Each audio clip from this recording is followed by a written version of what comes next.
भारत के एक छोटे से गांव राजपुर के दामन में एक प्रासरार और घना जंगल फैला हुआ था। इसी जंगल के किनारे एक पोसीदा झोंपड़ी में एक बेवा औरत गंगा तन्हा जिंदगी गुजार रही थी। गंगा की उम्र 30 बरस के करीब थी। उसका शौहर पिछले साल एक लंबी बीमारी के बाद दुनिया छोड़ गया था। तब से वो अकेली थी, ना औलाद ना कोई सहारा। वो रोजाना जंगल में जाकर लकड़ियां इकट्ठी करती और गांव की औरतों के कपड़े सीकर चंद उसके कमाती। गंगा नहायत खूबसूरत थी, मगर उसकी आंखों में हमेशा एक खामोश दर्द झलकता। गांव वाले उसकी खूबसूरती की तारीफ करते, मगर उसके अखीले पन पर तंज भी करते। बाद औकात ही लोग उस पर इल्जाम लगाते, मगर वो हमेशा खामोश रहती। गंगा ने चुप रहकर दुख सहने की आदत बना ली थी। एक दिन जब वो जंगल में लकड़ियां काट रही थी तो एक झाड़ी में हलचल हुई। वहां से एक सियाह रंग का किता निकला। उसकी आंखों में अजब नरमी और सुकून था। वो आहिस्तगी से गंगा के करीब आया और उसके सामने बैठ गया। गंगा ने पहले खौफ महसूस किया, मगर फिर उसकी आंखों में मोहब्बत देखी। उसने धीरे से कहा, "तू कहाँ से आया है सियाह दोस्त?" काता खामोश रहा, बस अपनी दम हिलाता रहा। इस दिन के बाद वो रोज आने लगा। कभी वो गंगा के लिए सूखी लकड़ियां ले आता, कभी कोई फल। रिफ्ता रिफ्ता गंगा उसकी आदी हो गई। उसने उसका नाम रखा काली। अब काली हर जगह गंगा के साथ रहता। जब वो काम करती तो वो पास बैठा रहता, जब वो उदास होती तो वो उसकी गोद में सिर रख देता। वो जैसे उसके दिल की बातें समझ लेता था। एक रात तेज आंधी और बारिश हो रही थी। झोंपड़ी के कोने से पानी टपक रहा था।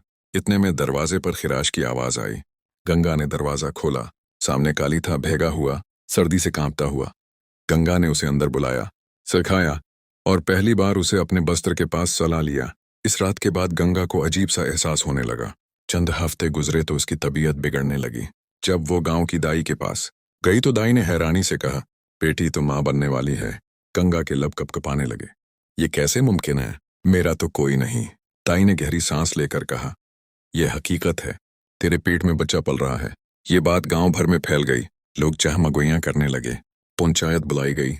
सिरदार ने गंगा से पूछा, "सच बता, इस बच्चे का बाप कौन है?" गंगा ने नजरें झुकाकर धीरे से कहा, "मुझे नहीं मालूम, बस काली है, वही मेरे साथ रहता है।" मजमा में कहकाए गूंज उठे। कुछ ने कहा, "औरतों ने तो अब जानवरों से भी रिश्ता जोड़ लिया।" मगर गंगा के चेहरे पर सच्चाई लिखी थी, वो सच जो वो खुद भी नहीं समझ पाई थी। इसी दिन एक बुजुर्ग बाबा गांव में आए। लोग उनके पास गंगा को ले गए। बाबा ने गंगा को देखा, उसकी आंखों में झांका और बोले, "ये बच्चा आम इंसान नहीं, ये एक देवात्मा है।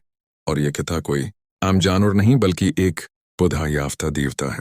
बाबा ने बताया, सदियों पहले एक देवता ने एक औरत का दिल तोड़ा था, जिसके बदले उसे श्राप मिला कि वो तब तक कित्ते के रूप में रहे क्या जब तक कोई औरत इससे खालिस मोहब्बत ना करे। गंगा का प्यार इस शराब को तोड़ने वाला है, मगर उसके साथ एक खतरा भी जन्म लेगा। बाबा ने खबरदार किया, गंगा की कोख में पलने वाला बच्चा खास है।